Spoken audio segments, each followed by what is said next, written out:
Hi hello నమస్తే welcome to our channel VS talks. ఈసారి వీకెండ్కి మేము చిర్యాల లక్ష్మీ నరసింహస్వామి గుడికి ప్లాన్ చేసి బయలుదేరాం. మాతో పాటు మిమ్మల్ని కూడా తీసుకెళ్ళాలి కదా, మరి అందుకే ఈ వీడియో చేస్తున్నాను. ఈ చిర్యాల లక్ష్మీ నరసింహస్వామి సంకల్పసిద్ధి లక్ష్మీ నరసింహస్వామిగా చాలా ఫేమస్ అండి. కేసరగుట్ట మండలం, మేడ్చల్ జిల్లా చిర్యాల గ్రామంలో ఈ గుడి అయితే ఉంది. చాలా ప్రశాంతంగా, చాలా అందంగా ఉంటుంది. వెళ్తూ వెళ్తూ మరిన్ని విషయాలు ఈ స్వామి గురించి తెలుసుకుందామా? ఇక్కడ మీకు పెద్ద ఆర్చ్ కనిపిస్తుంది చూసారా? ఇది తెలంగాణలో అతిపెద్ద ఆర్చ్ అండి.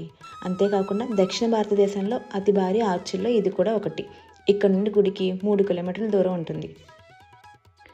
ఈ గుడికి ఒక మంచి స్టోరీ ఉందండి. చిర్యాలకు చెందిన మల్లాలపు ఈశ్వరయ్య అని లక్ష్మీ నరసింహస్వామికి పరమ భక్తుడు. ఎన్ని కష్టాలు వచ్చినా పూజలు చేయటం మానలేదు. అలా ఒకసారి తట్టుకోలేని ఆర్థిక పరిస్థితులు వస్తే అప్పుడు స్వామి కలలోకి వచ్చి, రేపు నా దగ్గరకు వచ్చి నన్ను దర్శించుకుని ఆ తర్వాత నా ఫోటో పెట్టుకుని పూజించుకోమని చెప్పి మాయమయ్యారట. స్వామి చెప్పినట్టు ప్రతిరోజు దీపారాధన చేయటంతో అతని సమస్య నెమ్మదిగా తొలగిపోయాయట. వాళ్ళ అబ్బాయి కూడా తండ్రిలాగే పరమభక్తుడు. చాలా కాలం వాళ్ళ ఇంట్లోనే స్వామివారికి పూజలు, కళ్యాణం అన్నీ జరిగేవట. 2008లో వాళ్ళ వ్యవసాయ క్షేత్రంలోనే గుడిని నిర్మించడం జరిగింది. యాదగిరి నరసింహస్వామి గుడిలో ఈ స్వామికి ప్రాణప్రతిష్ఠ చేసి ఇక్కడికి తీసుకువచ్చి ప్రతిష్టాపన చేశారు. అందుకే యాదగిరిలో స్వామికి జరిగినట్టే అన్ని పూజలు, అభిషేకాలు, సేవలు ఇక్కడ స్వామివారికి జరుగుతాయి. దూరం నుంచి కనిపించే అతి ఎత్తైన గోపురం ఇక్కడ స్పెషల్ అట్రాక్షన్గా ఉంటుంది. మనం కథ చెప్పుకునేలోపు గుడికి కూడా వచ్చేసాం. పదండి వెళ్దాం.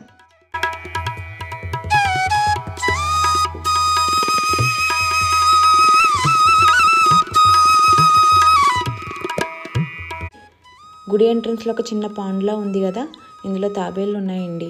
చాలా బాగున్నాయి.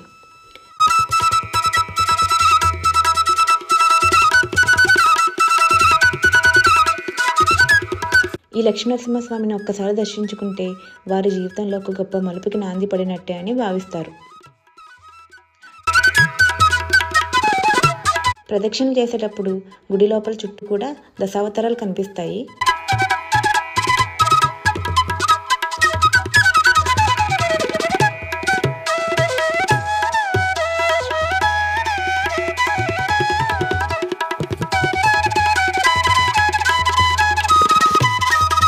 ఇంకో విషయం ఏంటి అంటే, ఈ లక్ష్మీనరసింహస్వామి కళ్ళకు మహత్తరమైన శక్తి ఉందని, అందుకే కళ్ళు తెరిచి దండం పెట్టుకోవాలని ఇక్కడ పూజారులు చెప్తుంటారు.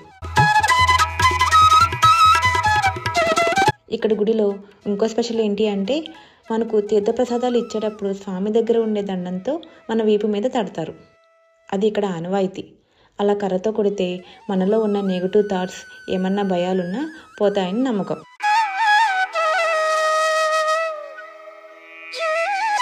నలభై 41 ప్రదక్షిణాలు చేసి కొబ్బరికాయ కొట్టి సంకల్పం చెప్పుకుంటే కోరికలు నెరవేరుతాయని అంటారు. అంతేకాకుండా 41 రోజులు స్వామికి నువ్వెల నూనెతో దీపారాధన చేస్తే కష్టాలు తొలగిపోతాయని నమ్మకం. నమ్మకమే కాదండి, అది రుజువైందని ఇక్కడ చాలామంది చెప్తారు. ఇక్కడ గుడి పక్కనే ఒక పుష్కరిణి అయితే ఉంది. అందులో దాదాపు 20-30 తాబేళ్ళు అయితే ఉంటాయన్నారు. బట్ ప్రస్తుతానికైతే మాకు ఒక 2-3 తప్ప ఏమీ కనిపించలేదు.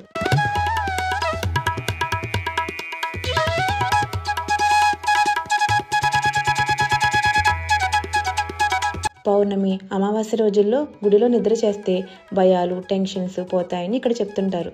అందుకే ఇక్కడ అలా స్టే చేయడానికి చాలా రూమ్స్ ఉన్నాయి.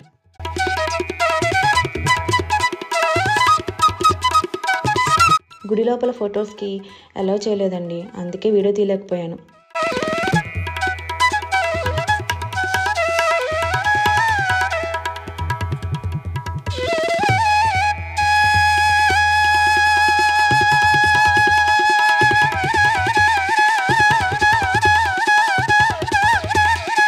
ఈ ఆలయ యంత్రమహిమ చాలా గొప్పదని, అందుకే బాసరలో పొందే ప్రశాంతత ఇక్కడ చిర్యాలలో పొందుతామని ఇక్కడ వాళ్ళు చెప్తున్నారు.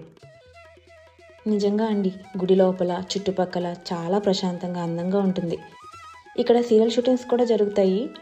లాస్ట్ టైం మేము వచ్చినప్పుడు నాట్ షూర్, సీరియల్ పేరు ఆడదే ఆధారం అనుకుంటా, ఆ షూటింగ్ అయితే జరుగుతుంది. ఈసారి అయితే ఏం కనిపించలేదు.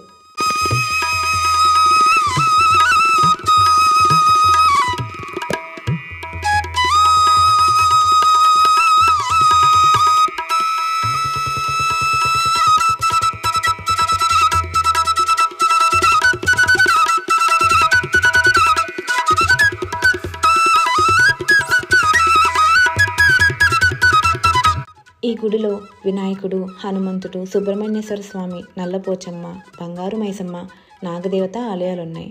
ప్రస్తుతం శివాలయం కూడా కన్స్ట్రక్షన్లో ఉంది.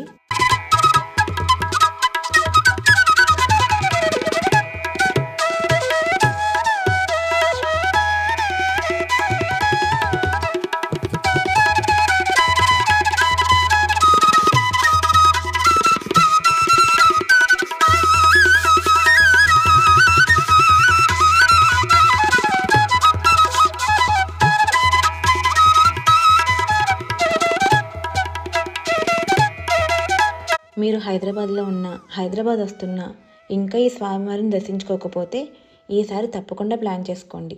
ఇది సికింద్రాబాద్కి 21 కిలోమీటర్లు, ఈసీఐఎల్కి 11 కిలోమీటర్ల దూరంలో ఉంది. ఈ వీడియో మీకు నచ్చిందని అనుకుంటున్నాను. ఈ వీడియో మీకు నచ్చితే like, share, comment and don't forget to subscribe.